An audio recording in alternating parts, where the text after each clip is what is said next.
Support for CFO Thought Leader comes from Ledge and US Bank. Support for CFO Thought Leader comes from Ledge and US Bank. Hello, everyone, and welcome to a holiday bonus episode. This is Jack Sweeney, your host of CFO Thought Leader. Bonus episodes are where we share with you some of the moments of insight our finance leader guests have shared with us over time.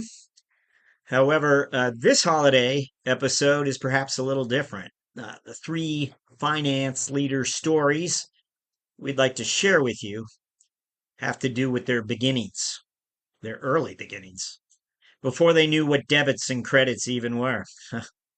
We're going to shed some light on the younger days of these three CFOs, and along the way, attempt to reveal something about fatherhood, motherhood, and life in these United States. We'll begin after this. Are you tired of manual, fragmented, and time-consuming expense management processes? Then the U.S. Bank Commercial Rewards Card might be right for your business. More than just a card, it's an all-in-one card, expense, and travel management solution that replaces outdated expense management methods with a single intuitive platform. Specifically designed to scale with your growing business, it provides the control and real-time insights into spend that you need. It integrates with your existing tools, lets you set custom spend policies, captures all expenses automatically, and liability is kept at the corporate level. Employees can even book travel right in the platform. You also get to choose your rewards, either points or rebates, all while saving money with no annual fee. So why wait? Manage your cash flow better and streamline your business operations today with the U.S. Bank Commercial Rewards Card. Visit usbank.com/CFO to learn more.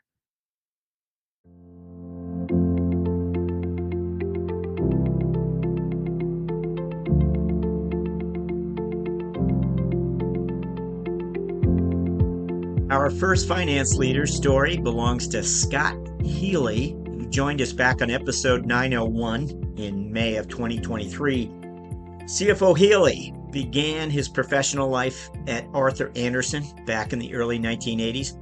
He ascended into the senior ranks of a number of notable energy companies. Along the way, he received a number of CFO appointments, the latest being with Forterra, a technology company dedicated to the production of low-carbon cement.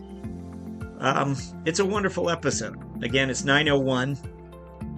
But there was one story that Scott shared that, more than others perhaps, has continued to keep his episode top of mind for us. Here's what Scott shared.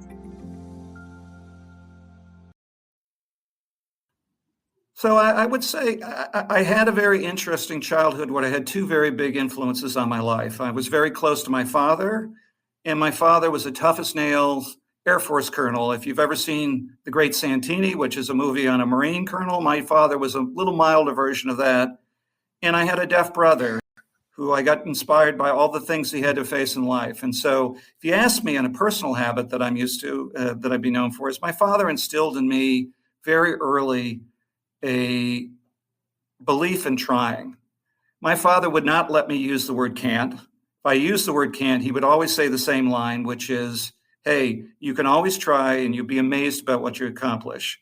And early on in my life, my father made sure I tried. So in kindergarten, I did not like coloring or painting or any of those things. And I was close to failing out. And I just didn't do the work. And my father came to me and said, you realize that if you don't start trying, you're going to have to be in kindergarten for the rest of your life, coloring and doing things you hate. And I said, oh, my, yeah, that's a good point. I don't want to do that. And so I started trying. And then academically, turns out I was very good in math. And my father said, you really should show me you can do something other than math. And so he came to me and said, in the second grade and third grade, I want you to read 50 books and I want you to write 50 book reports. And I said, well, that seems reasonable. I had no idea how much that was. And I did that. And I don't think any student in the class was closer than 25 in any individual year, but that's just sort of how my dad thought. And he didn't stop there. So, for instance, when we lived on a military base, we had a football field behind us that was open space, that was lawn. And my dad woke up one day and said to my brother and I, said, you guys need to go cut that. And he gave us a lawnmower that had no grass catch. And we had to rake. Now, if you've ever tried to do that, what you end up knowing quickly is you better organize your effort or you're going to be there all day. And similarly, when my father had said, hey, have you done enough for other people? He started loaning me out to people to do work for them that couldn't, like, for example, cleaning their pools or cutting their lawn, that they couldn't do it themselves. So it really instilled this sort of spirit of trying. And it even got to negotiation. So for Christmas at the age of 8, my father came to me and said, you've got to negotiate for your Christmas gifts. There wasn't anything about Santa.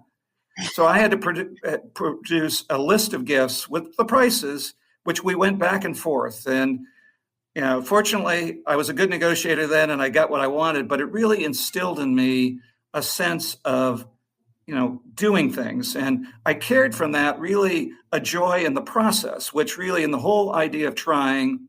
And when you have that, you stop thinking about what other people are saying and you stop really just getting focused on what do I need to do next? And that's where my brother came in. So my brother was completely deaf. He was older than me. My brother went to school at 1.5 to learn how to read lips. He used to carry around a red dictionary. When people would say words he didn't know, he'd ask them. When people would stare at him in restaurants, he'd go over and introduce himself. And I can remember 2 things specifically to him that really inspired me in my life. So we moved to California so my brother could go to Burlingame High School. And my father goes, which had a deaf program, my father goes to the principal and says, I want my son to graduate in 3 years. Principal looks at him and said, that's impossible. The deaf program's 5 years, and the only deaf students graduated faster than that is 4 years. It's just never going to happen. And I can remember to this day, because I could see it in my father's face. He looked at that principal and said, you don't know my son. And my brother graduated in 3, went on to graduate in 5 years from Northridge State, getting both his bachelor and master's, and then even more, and talk about trying. So my brother was a very gifted athlete. Could have been in the NBA, and was the best player on his JV team at Northridge State. He had one problem, and he devoted his whole life to being in basketball. He was voted the world's greatest deaf athlete. The coach would not allow him to play in the varsity because he was deaf and couldn't hear the signals. Now, if you've devoted your whole life to somebody and somebody tells you can't do it for something you can't control, I would have been devastated. Not my brother. My brother then said, okay, I am going to make myself into a world-class track and field player. And so I would sit with my brother where he watched a 5-minute film of the world champion javelin throw. In 6 or 7 months, my brother became the 7th best javelin thrower in the nation. And his team won the Division II track championship, a hell of a lot better than that basketball coach did at the same school for his team. And when you see somebody go through that, you really get the power of trying. So I feel very blessed that my father and my brother really got the joy of doing things, and it's led me to many things. So I've got to work on a lot of fun transactions that I've closed. I've created many market-leading companies. I've made an impact on the world. Very important to me. I found the love of my life really through that. And over the last 10 years, I've done 60,000 run and walk 60,000 miles. I've circled the globe 2 times. All in the spirit of really trying. And I finished in the top half percent in a fitness competition. And I was the only executive at NRG that did this. And I was competing against people generally half my age. So that to me really instills the whole power of trying and enjoying what you do, because you can always be outcome based, but you got to love what you do, which is really in part why I like being in the green sector, is that at a core, I'm doing something that's meaningful to me, and all the tasks around it then become very meaningful. So trying and doing things is fundamental. So that's what I would respond.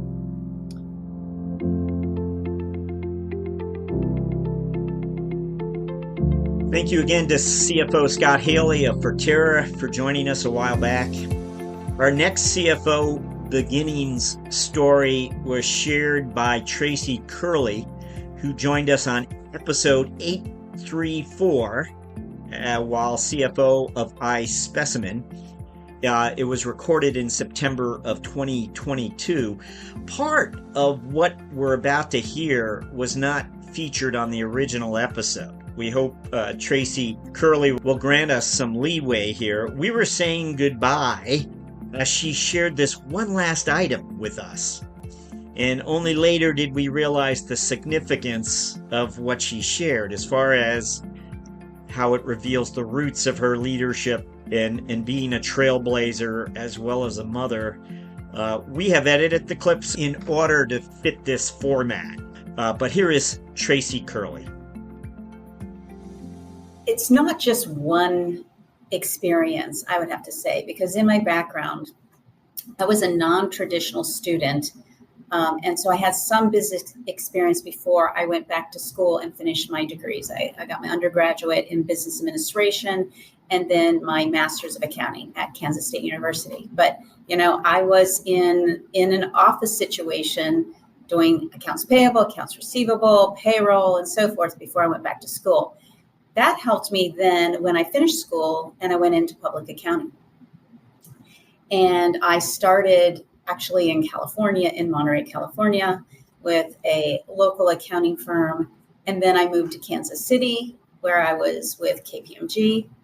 I moved with KPMG to Honolulu and then to Boston. So I moved around. And the reason I moved around is I was married at the time to a gentleman who was in the military. And so I was the spouse following along, and KPMG afforded me the ability to do that.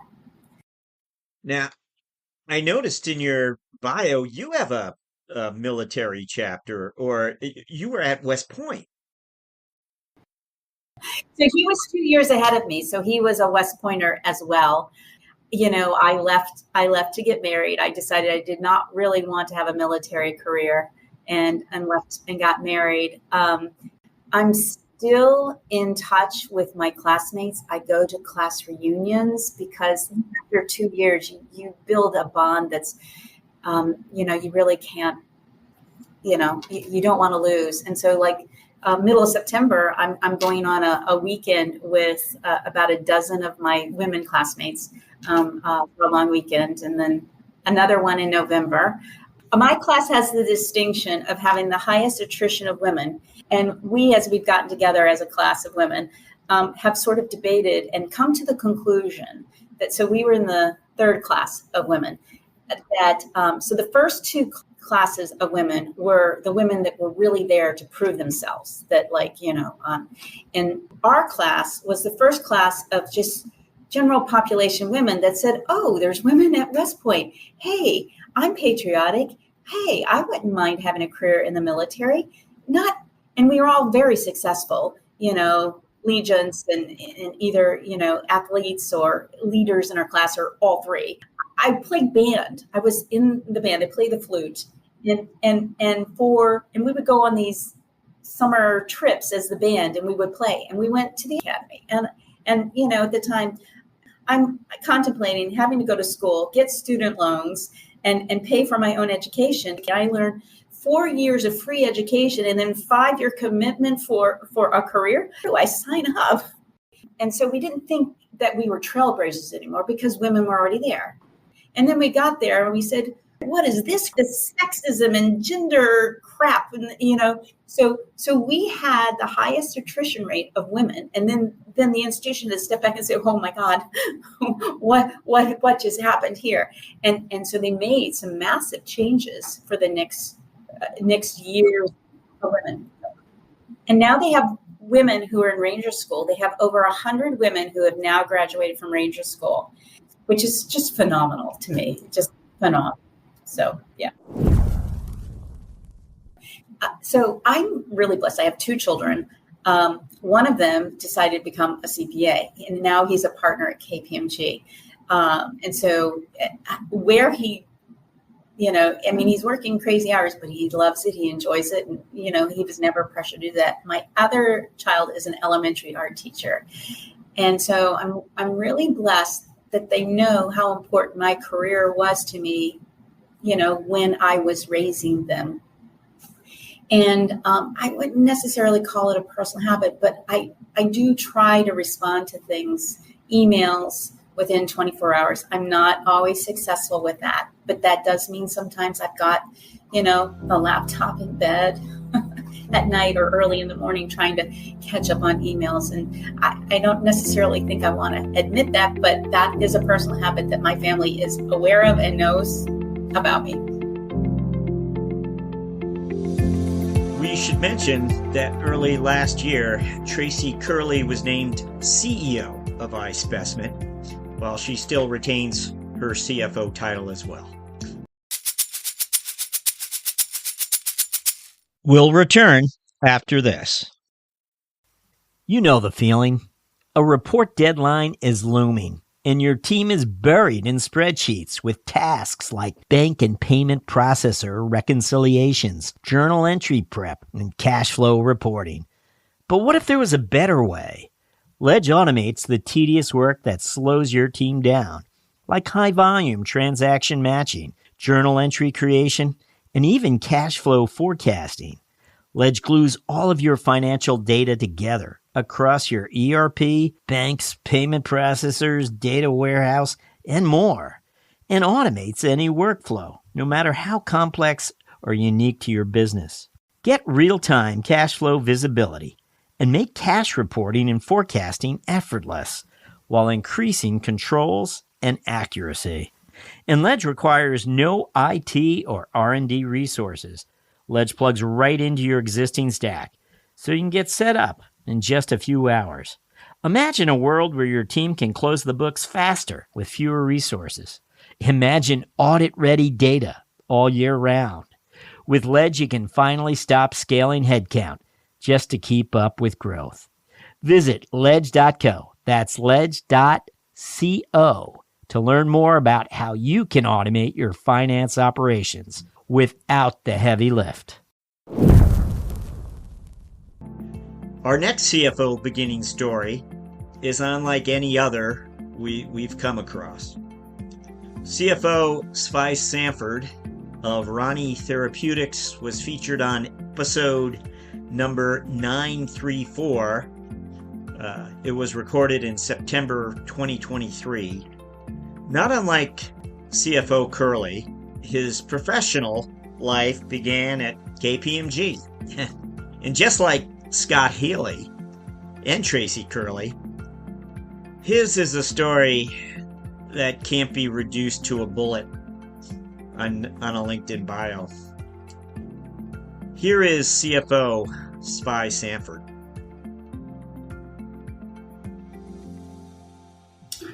Well, Jack, I think I might be different in terms of my background than most of the CFO you've spoken to. Many people may not know that I only have a third grade education when I moved to the U.S. Because I was an immigrant. I was a refugee in Thailand, born in Laos, and I escaped from Laos to Thailand, and under the refugee and immigrant rules, spent 5 years in Thailand before I could get to the state. And during that time, I had no education. I had a third grade education from Laos. At the age of 15, I landed in Overland Park, Kansas, a suburb of Kansas City, and enrolled into high school as a freshman. I had broken English. I didn't know true multiplication or division in math, but I managed to get straight A's first year. After that first year in high school, I was living with my sister and her husband and two kids of them. And they asked me if I would consider dropping out of high school so I can start working at the age of 16 to help pay bills. And my sister and my brother-in-law were, my guardian. They raised me from the age of 9 to 16. And I said, I'll do whatever you guys think, will help the family. I was planning to drop out of high school. And the Sanford, my last name today, Jim and Iris Sanford found out I was going to drop out of high school, took me out to dinner. And they said to me, we've seen your report card from the first year. You're too smart to drop out of school. So we'd like to invite you to come live with us. And you don't have to worry about where your next meal is going to come from or pay rent. We will send you to school. Needless to say, that moment changed my life forever. I would not be sitting here speaking with you today as a CFO had I dropped out of high school. Sorry, did you say their name was Jim and Ivy Sanford? Were they friends of the family or what? Jim and Iris Sanford. They were our landlord. We were renting an apartment from them. And Jim and Iris had 4 daughters, biological. And, here I am, a teenager in their house. All of their kids have already moved out. They were in their late 50s, I would think, at the time. And, who would take in a teenager from a foreign country into their home? They had the biggest hearts.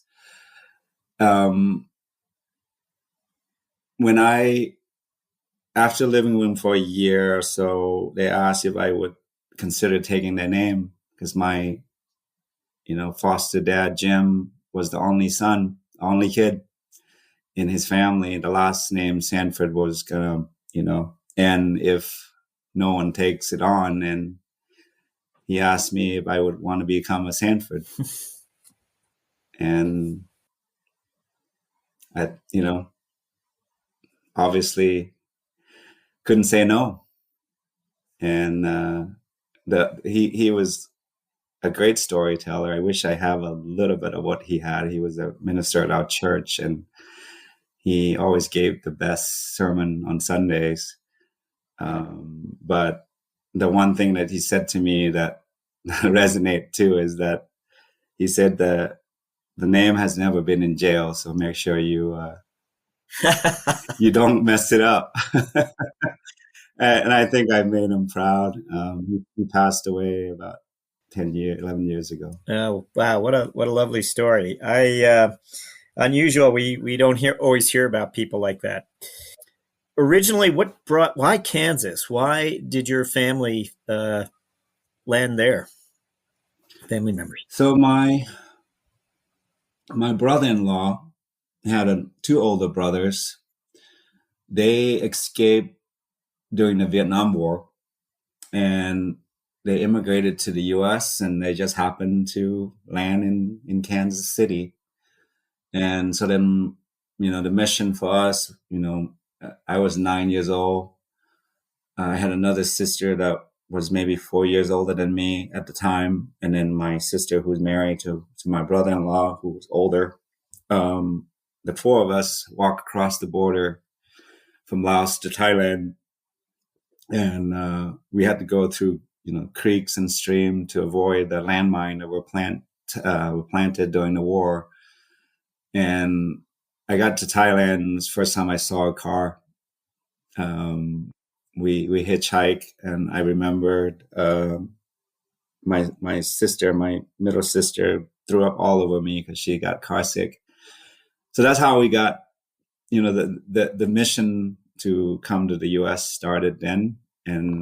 But it took us a while, 5 years in the refugee camp in Thailand, like 4 years in Thailand and another year in the Philippines before we made it to the U.S. And Kansas City was the destination.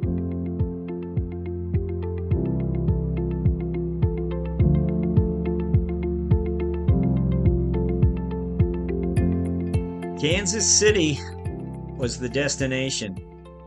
I was just thinking the same could be said for Tracy Curley. When Tracy Curley lands back in Kansas City, at the time as a military spouse, she saw an opportunity to complete the academic chapter she first initiated years earlier at West Point, and at the same time get her professional life in gear.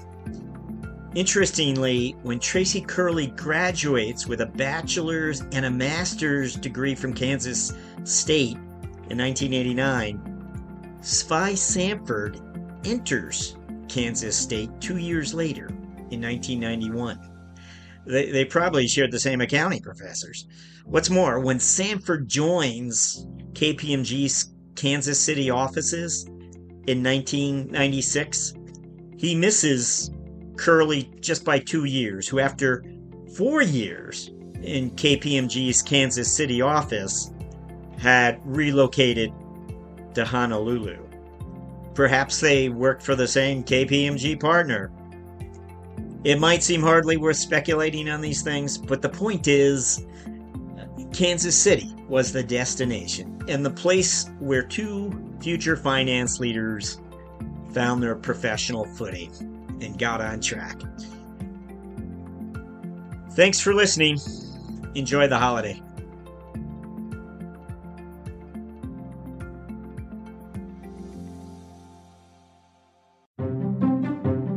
Hello everyone, Jack here. Hope you've been enjoying our recent episodes of CFO Thought Leader.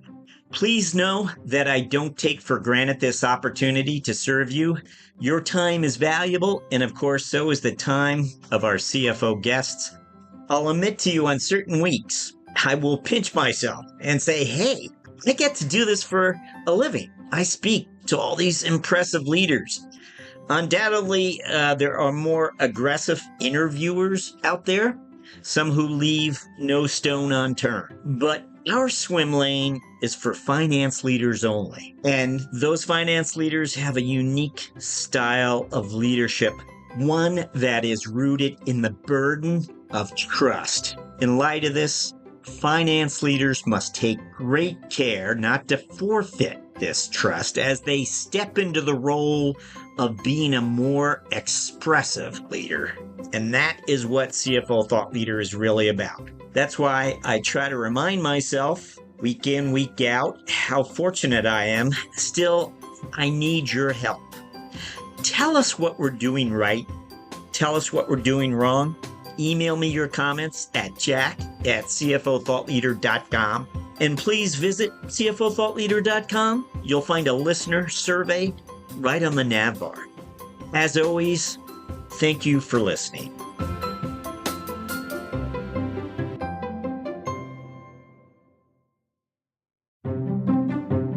Hello everyone, Jack here. Hope you've been enjoying our recent episodes of CFO Thought Leader. Please know that I don't take for granted this opportunity to serve you. Your time is valuable, and of course, so is the time of our CFO guests. I'll admit to you on certain weeks, I will pinch myself and say, hey, I get to do this for a living. I speak to all these impressive leaders. Undoubtedly, there are more aggressive interviewers out there, some who leave no stone unturned. But our swim lane is for finance leaders only. And those finance leaders have a unique style of leadership, one that is rooted in the burden of trust. In light of this, finance leaders must take great care not to forfeit this trust as they step into the role of being a more expressive leader. And that is what CFO Thought Leader is really about. That's why I try to remind myself week in, week out, how fortunate I am. Still, I need your help. Tell us what we're doing right. Tell us what we're doing wrong. Email me your comments at jack@cfothoughtleader.com. And please visit cfothoughtleader.com. You'll find a listener survey right on the nav bar. As always, thank you for listening.